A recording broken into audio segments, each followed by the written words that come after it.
Por la señal de la Santa Cruz, de nuestros enemigos, líbranos, Señor Dios nuestro. En nombre del Padre, del Hijo y del Espíritu Santo. Amén. Señor mío y Dios mío, creo firmemente que estás aquí, que me ves, que me oyes. Te adoro con profunda reverencia. Te pido perdón de mis pecados y gracia para hacer con fruto este rato de oración. Madre mía Inmaculada, San José, mi Padre y Señor, Ángel de mi guarda, intercedan por mí.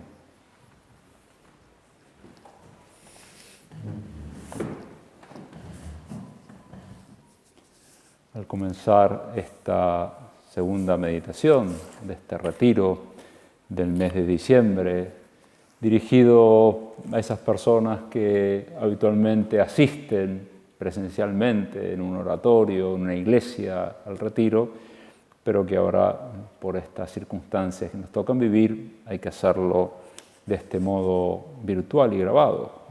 Pero al comenzar, te decía, esta segunda meditación, te propongo que prestemos atención a lo que vieron, a lo que se encontraron aquellos pastores que en la primera Navidad recibieron el anuncio gozoso de un ángel que les decía que en Belén había nacido el Salvador y les daba unas señales de lo que iban a encontrarse. Y este episodio, que nos lo cuenta el evangelista Lucas, nos dice que cuando los ángeles se marcharon, ellos se decían unos a otros, los pastores: vayamos a Belén para ver esto que ha ocurrido y que el Señor nos ha manifestado. Y vinieron presurosos y encontraron a María y a José y al niño reclinado en el pesebre. Al ver esto, reconocieron las cosas que les habían sido anunciadas sobre este niño. ¿Qué es lo que encontraron? Una familia, a María y a José y al niño reclinado en un pesebre. Aunque ellos no lo sabían del todo con qué se estaban encontrando, sin duda se alegraron muchísimo. Se dieron cuenta de que era algo sobrenatural, porque habían aparecido unos ángeles que les habían dicho precisamente que se iban a encontrar con un niño recostado en el pesebre. Y vos y yo, que leemos este relato 21 siglos después de que aconteció, como además ya tenemos la revelación más completa y tenemos la ayuda del magisterio de la Iglesia, sabemos quiénes eran esas personas, esa María, ese José y ese niño. Y queremos aprovechar entonces toda esa revelación precisamente para encontrar inspiración para nuestras vidas. Muchos de ustedes, la mayoría, tienen formada una familia, casadas, con hijos, unas son viudas, de distintas edades, de distintas situaciones profesionales, pero a todos nos puede ser útil contemplar esta Sagrada Familia para encontrar inspiración para nuestra vida y en concreto para quienes han sido llamados por Dios, por el camino del matrimonio, para santificar la vida familiar y también te quería proponer hoy para educar a los hijos en las virtudes. Y esto también es útil para aquellas personas mayores que puedan estar haciendo un rato de oración con este video, como ya ahora más adelante lo diremos el modo, pero ya cualquiera se da cuenta. Sobre todo vamos a ver quiénes eran esas personas que se encontraron. En primer lugar estaba María, la Virgen Santísima, verdadera esposa también de José, aunque no hayan tenido trato carnal. El ángel le dice: ahí tienes a María, tu esposa. Estaban realmente, legalmente casados. Y a ella le cuadran muy bien unas palabras que un novelista atribuye en una oportunidad, en un pasaje, a una mujer. Una mujer dijo que con su sola presencia aligeraba la pesadumbre de vivir. Un elogio que hace el escritor de una mujer. Que con su sola presencia aligeraba la pesadumbre de vivir. ¿Cómo sería la presencia de nuestra madre? ¿Cómo alegraría el ambiente para José, para el niño y para quienes la trataban? Ojalá quienes están haciendo ahora un rato de oración puedan también sentirse identificadas con sus más y sus menos, con sus luchas, pero con una persona que tiene esa capacidad de cariño. Primero que sea señora en el sentido de domina, que tener dominio sobre sí mismo, sobre sus estados de ánimo, sobre sus gustos, sobre sus deseos. Una persona que sabe ser señora. Y después sabe efectivamente tener una interioridad rica, una persona que tiene sobre todo gran corazón, que es maternal en el sentido de saber cuidar de los demás, hacer crecer a los demás, especialmente a los hijos propios, pero también de alguna manera al marido y a todas las personas que se acercan a esa mujer, a esa madre.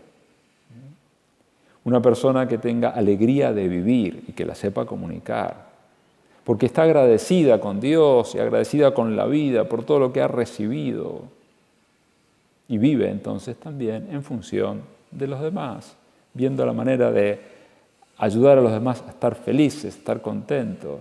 ¿Cómo sabemos qué hizo María Santísima a lo largo de su vida? ¿Cómo se ocupa de su parienta Isabel? ¿Cómo sabe estar en una fiesta? Disfrutando, pero también pensando en los demás y dándose de cuenta de lo que los demás necesitaban, como aquellos novios en Caná de Galilea. Allí estaba María. Estaba también San José, a quien la liturgia de la Iglesia aplica esas palabras del Evangelio, es el servidor fiel y prudente que el Señor puso al frente de su familia para darle el alimento oportuno en el tiempo adecuado. Ese fue José, un hombre muy santo, prudente, servidor, que vivió siempre pendiente de la tarea que se le había comunicado, de la misión que se le había pedido, que era cuidar, proteger esos dos grandes tesoros que son María Santísima y el niño Jesús. Vamos a pedirle que nosotros también sepamos ocuparnos de los nuestros. Pedirle que vos puedas ocuparte con generosidad, con prudencia, con espíritu de servicio de los tuyos, que estés centrado en cuidarlos adecuadamente, con sus circunstancias y las tuyas también, pero eso es lo que da también sentido y plenitud a tu vida. Y los pastores encontraron también a un niño que es Dios escondido, aquel que viene a redimirnos y que por tanto asume toda nuestra realidad humana. Se hace igual a nosotros en todo, menos en el pecado, porque el pecado no es algo bueno, el pecado no dignifica de ninguna manera, pero Jesús todo lo demás lo asume, es Dios con nosotros, que nos acompaña y lo hace desde niño, más allá de que nos habla de su humildad, de su pobreza, de que quiere que nosotros lo ayudemos a crecer en nuestro propio interior. Pensaba también, aunque sea una cosa, si se quiere, que nos aleja un instante del núcleo de lo que estamos procurando meditar, pero contemplar hoy al niño en Argentina, evidentemente nos pone en relación con ese proyecto que se está debatiendo en el Congreso, que permitiría la ley el aborto. Y entonces tenemos que volver a rezar una vez más y hacer lo que esté a nuestro alcance, como buenos ciudadanos, porque el tema del aborto no es un tema principalmente religioso, es un tema ético, es un tema también cívico. Entonces, bueno, pero vamos sí a movernos y a rezar, para que Dios ilumine las mentes de quienes tengan que decidir, para que sí se den cuenta de la importancia de salvar las dos vidas. Puede haber muchas dificultades, una mujer que ha quedado embarazada, pero nunca es solución matar a alguien. Pidamos también, pues, una cuestión de, si se puede hablar así, de sensibilidad. Y Dios nos conceda cambiar la sensibilidad. Durante siglos la humanidad toleró la esclavitud, por ejemplo, que es una afrenta a la dignidad humana intolerable, pero bueno, se toleró durante muchos siglos, hasta que finalmente, podemos decir, cayó la ficha y ahora efectivamente es insostenible que se pueda permitir la esclavitud de unos seres humanos. Bueno, salvando las distancias es lo mismo, y peor, porque el aborto es matar gente. Entonces tenemos que llegar a una sensibilidad de todos, que no, esto es una tragedia, nadie sale ganando ni siquiera con un solo aborto, por tanto no podemos legislarlo y facilitarlo y promoverlo. Vamos a rezar. Insisto que esto no es el tema principal, pero el contemplar al niño también nos habla de eso. Pero sobre todo quería ayudarte a que en este rato de oración puedas considerar en la presencia de Dios ese hogar que día a día seguís construyendo, que día a día seguís manteniendo, con la dinámica de la vida, porque no es lo mismo un matrimonio donde hay un hijo recién nacido y pueden venir otros que uno donde ya son gente grande. Pero sí, vamos a pensar en este tema. Insisto que es también para las personas grandes, para las abuelas, para las bisabuelas, porque todas pueden ayudar con su oración a sus familias y además, si rezan, si contemplan estas verdades que ya conocen mejor que yo, pero podrán prestar consejo en el tiempo oportuno. Dios también les conceda sabiduría para la oportunidad, porque hay momentos donde no es la vocación para dar un consejo, pero otros sí será, aunque guste o no guste, pero el consejo habrá que darlo. Pero bueno, por eso nos metemos en este tema.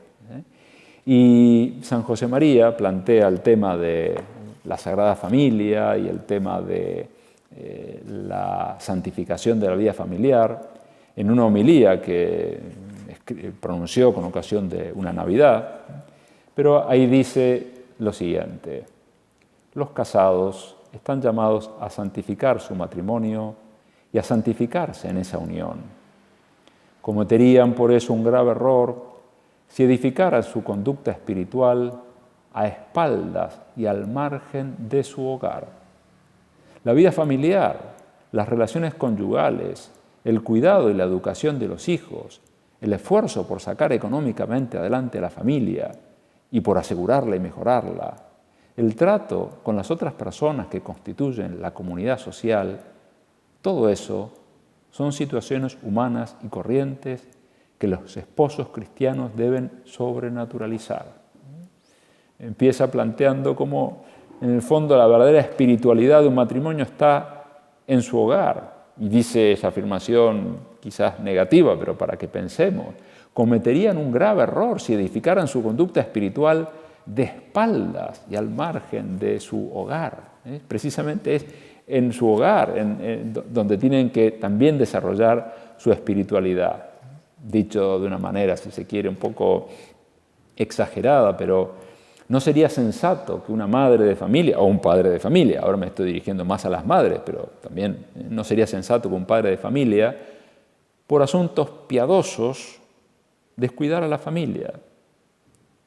No, yo tengo mucha ilusión de hacer el camino de Santiago de Compostela y me voy 20 días y bueno, y los demás que hagan lo que puedan. No, yo tengo una ilusión de hacer una visita, una peregrinación a un santuario de la Virgen en Europa o en donde sea. Pero si uno por eso descuida su propia familia, no sería grato a los ojos de la Virgen ni del Señor. No se puede uno desentender de sus obligaciones de Estado, no sería bueno. Por eso decía también, o recordaba con cierto humor, San José María una copla de su tierra. Insisto, acá está dirigido a mujeres, pero si estuviese hablando a los varones, les hablaría con mucha más fuerza. Entiéndase bien, no estoy acá defendiendo a los maridos, pero dice esa copla: la mujer que por la iglesia deja el puchero quemar, tiene la mitad de ángel, de diablo la otra mitad. Como diciendo, no puede ser nunca una excusa los rezos, la piedad, para desentenderse de la vida familiar. Por el contrario, todos ustedes tienen la experiencia de cómo estar con Dios, de cómo procurar rezar bien, lleva a cada uno a asumir con alegría los propios deberes, que las cuestiones relacionadas con la salud, lo relacionado con la educación, con el cuidado de la ropa, de la comida. Son cosas que efectivamente rezar por esa unidad de vida que tiene que haber en un cristiano. No es que por una parte está el cristiano que va al templo y por otra parte está el cristiano que trabaja y se ocupa de su familia. No, es el mismo. Y por tanto el que va al templo, el que reza, se tiene que notar que progresa en su vida espiritual porque es mejor miembro de su familia. Y llegamos así al tema de la educación, y en concreto de las virtudes, dejando claro que no pretendo ni de lejos decirles lo que ustedes tienen que hacer, pues no es mi papel, y en este campo, primero que cada familia tiene su propia peculiaridad, sus complejidades, y ustedes también tienen sus experiencias. Aquí simplemente estamos rezando, hablando con Dios, meditando. Y entonces yo lo que haré es recordarte algunas ideas para que con la ayuda de Dios sigas perseverando en esa cosa que ya estás intentando seguramente vivir. Y la primera es que valen la pena todos los esfuerzos que hagas por educar a tu familia, por santificar tu vida familiar. Y también me gustaría, junto con ese vale la pena, el traer a tu consideración que esta siembra de valores, de virtudes que vos venís haciendo con los tuyos y querés seguir haciendo hasta el final, es eficaz en la medida que se hace, entre otras cosas, con constancia, con paciencia y con cariño. Constancia, porque no basta hacer las cosas una vez, no basta decirlas una vez.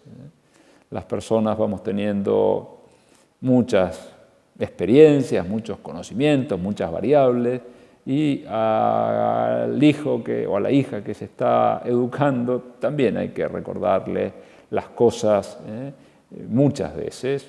Habrá que decirlas en prosa, en poesía, cantando, pero habrá que repetir las cosas con constancia, con paciencia, sin perder la serenidad, sin perder el buen humor, sin perder el sentido de las proporciones, porque a veces las guerras, las peleas domésticas también surgen, o los desentendimientos surgen, cuando falta ese sentido de la proporción y se agrandan exageradamente las cosas.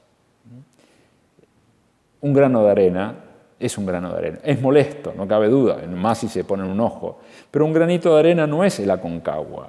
Entonces, también veamos las cosas. Que una hija se lleve una materia a diciembre o a marzo no está bien, pero no es el fin del mundo, no es que estalla una guerra nuclear por eso. Entonces, bueno, sí, habrá que enfrentar las cosas, pero sabiendo siempre qué es lo importante. Que un hijo o una hija se aleja de Dios, qué pena, pero eso no es la ocasión para cerrarle el corazón, para cerrarle las puertas a un hijo o una hija que se portan mal. Al contrario, habrá que abrir más, con misericordia el corazón, con inteligencia, con picardía, para que no se confundan, que uno no está avalando lo que está mal, pero tiene que haber precisamente esa paciencia, ese sentido de la proporción, decir, bueno, esto no se resuelve de un día para otro, esto es una jugada a largo plazo, es como una carrera de fondo, que no importan los primeros 100 metros, sino, bueno, ya habrá otras vueltas del camino donde habrá posibilidad de hacerles entender los desórdenes o la pena o cómo se están lastimando con una manera de vivir, pero siempre con paciencia y con cariño. Que sea tal tu corazón que cuando tengas que educar, que cuando tengas que corregir, no sea por enojo, porque ya me tienen harto, me tienen cansado, cansada, me hacen quedar mal. No. Tu intervención educativa tiene que ser por ellos, por el bien de ellos, por su felicidad. Dios te conceda enmarcar las cosas así, y así te lo van a entender. Quizás no a la primera y no te van a dar la razón enseguida, pero tiempo después dirán, mi abuela tenía razón, mi madre tenía razón, y tratarán de volver de vuelta al buen camino. Entonces, como bien sabes, tu cariño por educar no tiene que estar ni principalmente ni exclusivamente dedicado a que tus hijos progresen humanamente o que tengan cosas.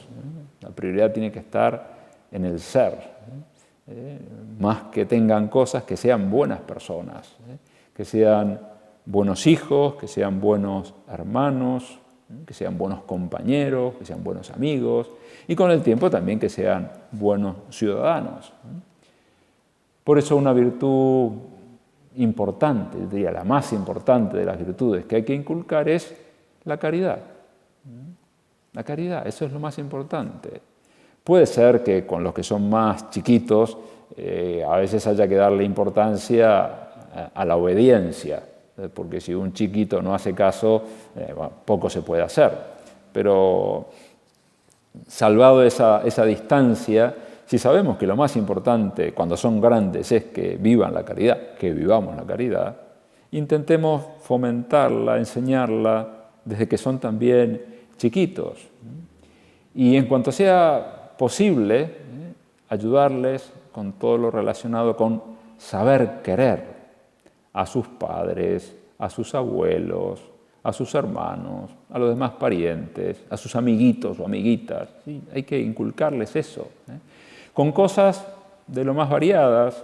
Yo quizás diciendo demasiados detalles, pero son a modo de ejemplo para que vos en tu reflexión personal con Dios puedas descubrir qué es lo que te pide Dios, qué cosas tenés que enseñar, inculcar en tus familiares.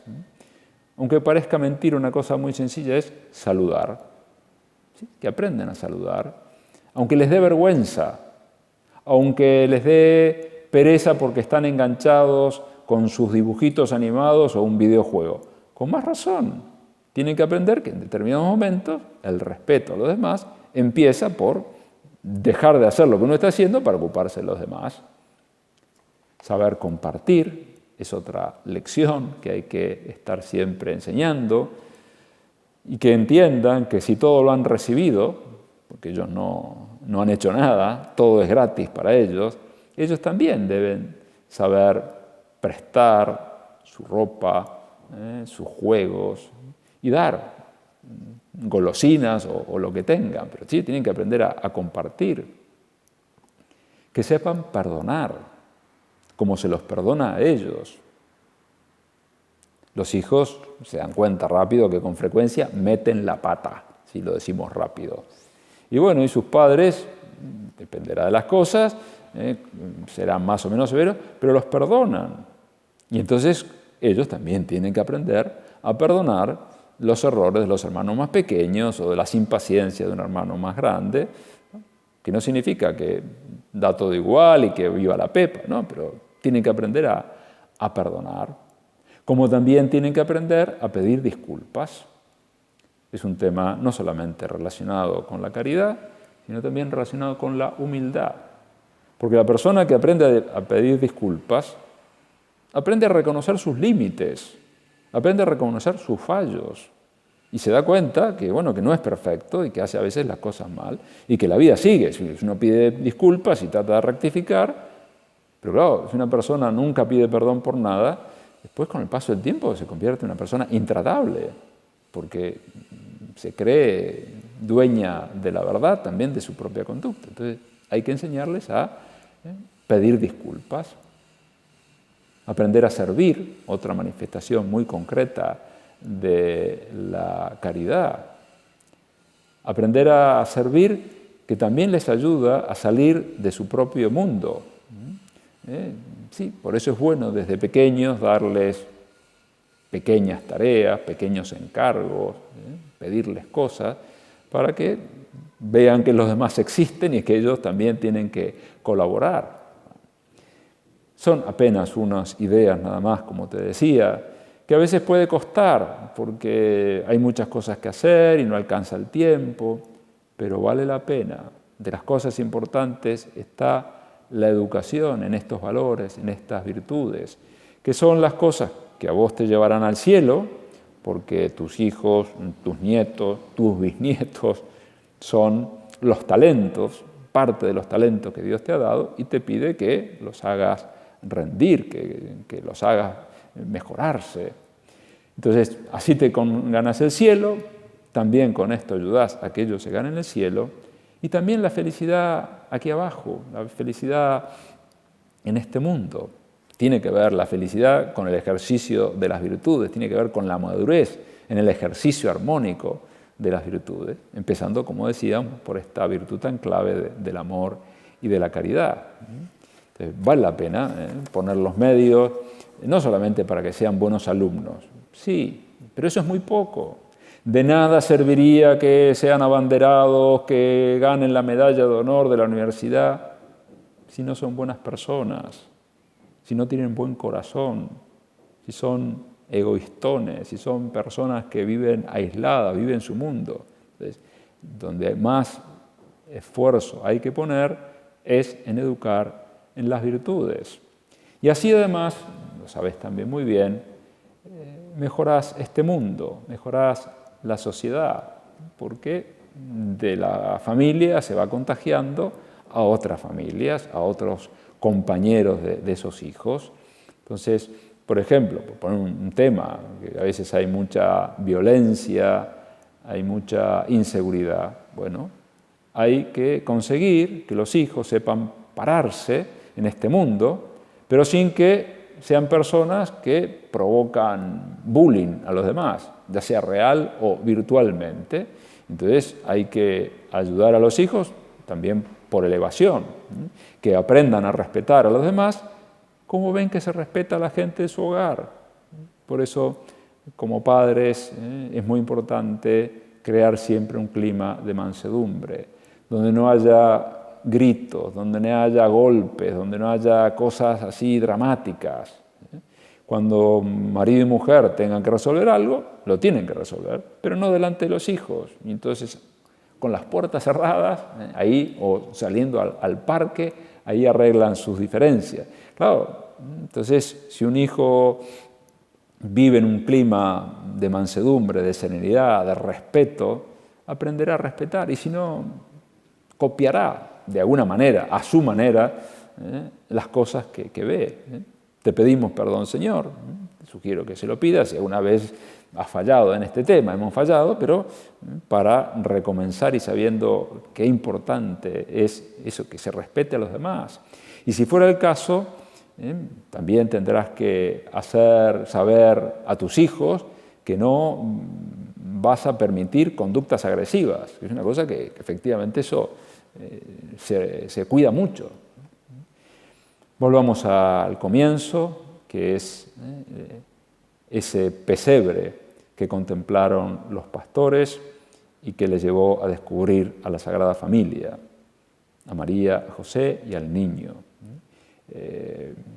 Mirando esa familia, mirando sus virtudes de caridad, de entrega, de servicio, vamos nosotros también a encontrar el modelo para nuestra propia conducta, pero también en la medida que haya responsabilidades formativas, especialmente los padres y madres de familia, para que también la Sagrada Familia sea un buen modelo y un buen intercesor de la familia de todos, los que de alguna manera forman parte de nuestra vida.